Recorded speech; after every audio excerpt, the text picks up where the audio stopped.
Hello, friend. Good evening and welcome all of you in my self-talking journey, day 394.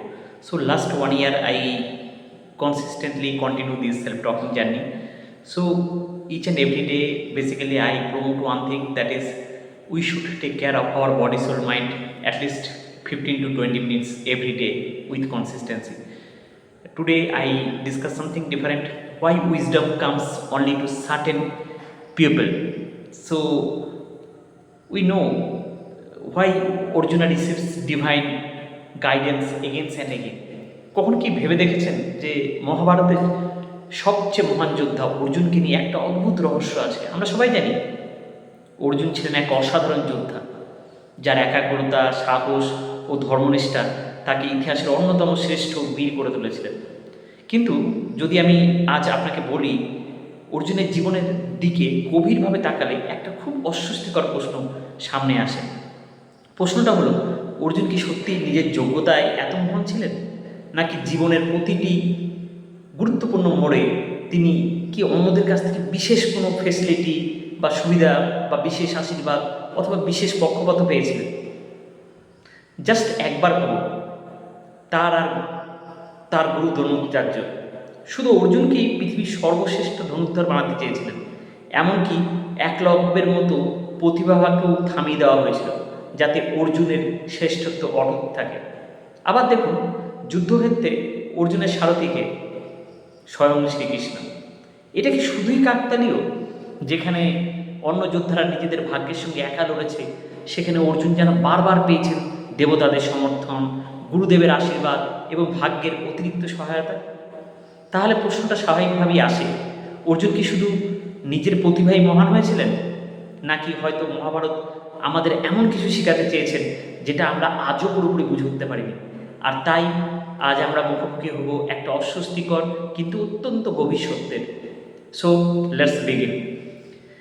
যেটা point number 1, সেটা হচ্ছে struggle created humanity but focus created greatness. Arjun রাজ পরিবারে জন্মেছিলেন ঠিকই, কিন্তু তার জীবন কখনো সহজ ও রাজকীয় স্বাচ্ছন্দ্যে ভরা ছিল না। শৈশব থেকেই পাণ্ডবদের প্রতিটি পদক্ষেপ ছিল অনিশ্চয়তা, অপমান, রাজনৈতিক ষড়যন্ত্র এবং নিরাপত্তাহীন ঘেরা। যে রাজ্যের প্রকৃত অধিকারী তারা ছিল, সেই রাজ্য থেকে তাদের বারবার দূরে সরিয়ে দেওয়া হয়েছে। একটা শিশুর জীবনে যেখানে থাকা উচিত ছিল নিরাপত্তা ও ভালোবাসা, সেখানে পাণ্ডবদের বড় হতে হয়েছে ভয়, প্রতারণা আর ক্রমাগত সংঘর্ষের মধ্যে। প্রকৃত উত্তরাধিকারী হওয়া সত্ত্বেও পাণ্ডবদের বারবার তাদের রাজ্য থেকে বঞ্চিত করা হয়েছে। আর হয়তো এই কঠিন সংগ্রামগুলি অর্জুনের জীবনের সবচেয়ে বড় আশীর্বাদ হয়ে উঠেছে।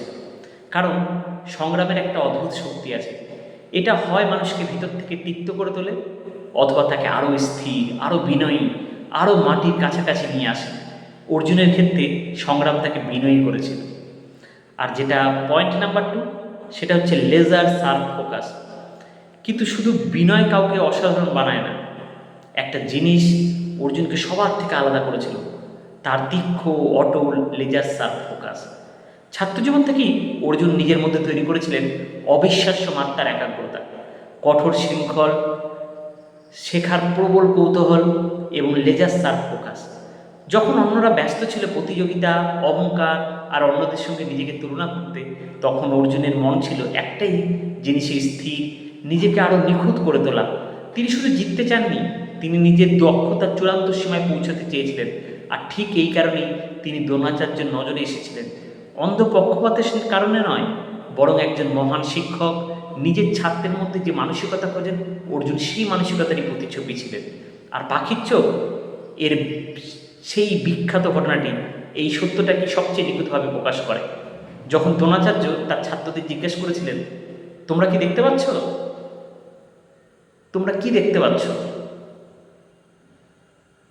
তখন কেউ বলেছিল গাছ, কেউ বলেছিল পাখি, কেউ বলেছিল পাতা, এমনকি চারপাশের পরিবেশও।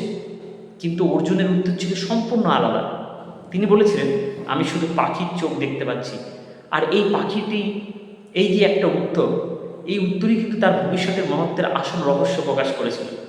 ফোকাস, অটুট, অবিচল, বিভ্রান্তিহীন ফোকাস। আর আশ্চর্যের বিষয় হলো, আজকের আধুনিক পৃথিবীতে এই শিক্ষাটা আগের যে কোনো সময়ের চেয়ে বেশি গুরুত্বপূর্ণ।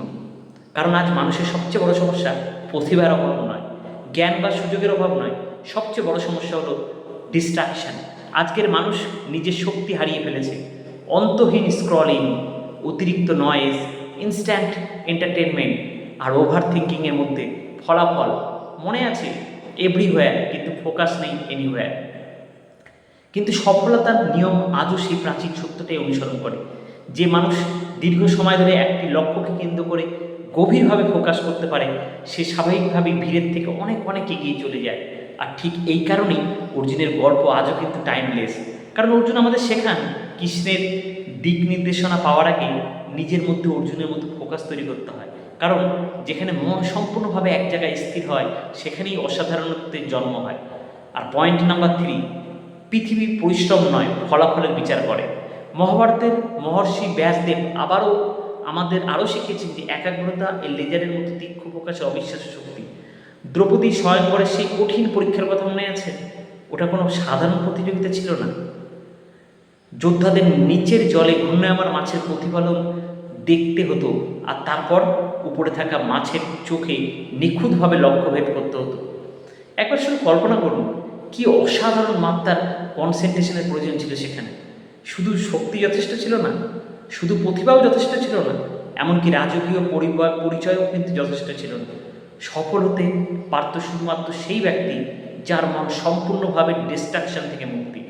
আর সেটা কে করেছিলেন? অর্জুন। কিন্তু সেই বিজয় হঠাৎ করে আসেনি, তার পিছনে ছিল বছরের পর বছর ধরে তৈরি হওয়া শৃঙ্খলা, নির্বিচ্ছিন্ন অনুশীলন, ধৈর্য, পর্যবেক্ষণ ক্ষমতা এবং মানসিক প্রস্তুতি, যা তিনি ছোটবেলা থেকেই দ্রোণাচার্যের কাছে গড়ে তুলেছিলেন। এই গল্পের ভিতরে একটা গভীর শিক্ষা লুকিয়ে আছে। পৃথিবী শুধু নিজের বিজয়টাকে দেখে, কিন্তু সেই বিজয়ের পিছনে থাকা অদৃশ্য প্রস্তুতির বছরগুলোকে কিন্তু কেউ দেখে না। আর আজকের জীবনও ঠিক এইভাবে কাজ করে। মানুষের সফলতাকে অ্যাডমায়ার করে, কিন্তু কনসিস্টেন্সিকে নয়। মানুষ অ্যাচিভমেন্টকে উদযাপন করে, কিন্তু ডিসিপ্লিনকে গুরুত্ব দেয় না। মহাভারত নিঃশব্দে আমাদের একটা টাইমলেস ট্রুথ শেখায়। জীবনের গুরুত্বপূর্ণ মুহূর্তগুলোতে আপনি আপনার ইচ্ছা মতো উচ্চতায় ওঠেন না, আপনি নেমে আসেন নিজের প্রস্তুতির স্তরে। আর সেই কারণেই যেখানে অসংখ্য শক্তিশালী রাজা ব্যর্থ হয়েছিলেন, সেখানে অর্জুন সফল হয়েছিলেন। তো আমি যেটা বলতে চাই, চাপের প্রতিটি মুহূর্তে তাই মনে আগে থেকেই টাক টেনেছিল। এবার আধুনিক পৃথিবীর দিকে যদি আমরা তাকাই, আজ ডিস্ট্রাকশন মানুষের সম্ভাবনা সবচেয়ে বড় শত্রু হয়ে দাঁড়িয়েছে। Notification, social media, competition, constant noise. আজকের মানুষ এক্সট্রা অর্ডিনারি সাকসেস চায়, কিন্তু অর্ডিনারি লেভেলের ফোকাস নেই। কিন্তু অর্জুনের জীবন আমাদের সম্পূর্ণ উল্টো শিক্ষা দেয়। যদি আপনি ফোকাস শক্তিশালী হয়, তাহলে আপনার ডিসিশান শক্তিশালী হবে। আর যদি আপনার ডিসিশান শক্তিশালী হয়, তাহলে আপনার পুরো জীবনটাই বদলে যেতে পারে। এটাই অর্জুনের জীবনের প্রথম বড় শিক্ষা। আপনার ভবিষ্যতে শুধু প্রতিভা দিয়ে তৈরি হয় না, এটা তৈরি হয় আপনার কনসেন্ট্রেশনের কোয়ালিটি দিয়ে। আর দ্বিতীয় শিক্ষাটা আরও গভীর। যৌবনে তৈরি হওয়া ছোট ছোট ডিসিপ্লিন হ্যাবিট জীবনের গুরুত্বপূর্ণ মুহূর্তে সবচেয়ে বড় অ্যাডভান্টেজ হয়ে উঠতে পারে। অর্জুনের শৈশবে ফোকাস তাকে দ্রৌপদী স্বয়ংবরে জয় করেছিল। ঠিক একইভাবে আমরা আজ নীরবে যে স্কিলগুলো তৈরি করছেন, একদিন হয়তো সেগুলি হয়ে উঠবে আমাদের জীবনের সবচেয়ে বড় সফলতার কারণ। আর পয়েন্ট নাম্বার 4, প্রতিভার চেয়ে বড় শক্তি হলো অধ্যাবসায়। যেখানে একজন ছাত্রের ভিতরে সত্যিকারে শেখার আগুন জেগে ওঠে, তখন তার মধ্যে জন্ম নেয় জ্ঞানের প্রতি এক গভীর ক্ষুধা। এমন ছাত্ররা সবসময় কৌতূহলী হয়, তারা প্রশ্ন করে, বোঝার চেষ্টা করে, আর প্রতিটি বিষয় গভীরভাবে আয়ত্ত করতে চায়। একজন প্রকৃত শিক্ষক শুধু জ্ঞান দেয় না, তিনি এমনভাবে শেখান যাতে ছাত্রের ভিতরে লুকিয়ে থাকা বিশেষ ক্ষমতাগুলো জেগে ওঠে। ঠিক যেমন অর্জুনের মধ্যে ছিল অসাধারণ দক্ষতা অর্জনের এক তীব্র ক্ষুধা। যেখানে একটা গভীর পার্থক্য আছে গিফটেড ট্যালেন্ট আর আর্নড স্কিলের মধ্যে। কিছু মানুষ জন্মগতভাবে প্রতিভাবান হয়, একলব্য তার অন্যতম উদাহরণ। দ্রোণাচার্যের প্রত্যক্ষ প্রশিক্ষণ ছাড়াও নিজের ডেডিকেশন, অদম্য ইচ্ছাশক্তি এবং রিলেন্টলেস প্র্যাকটিসের মাধ্যমে তিনি নিজেকে এক অসাধারণ ধনুর্ধরে পরিণত করেছিলেন। কিন্তু আর্নড স্কিল তৈরি হয় ডেডিকেশন, পারসিভারেন্স আর হার্ড ওয়ার্ক এবং গভীর কনসেন্ট্রেশনের মাধ্যমে। আর অর্জুন তার অন্যতম শ্রেষ্ঠ উদাহরণ।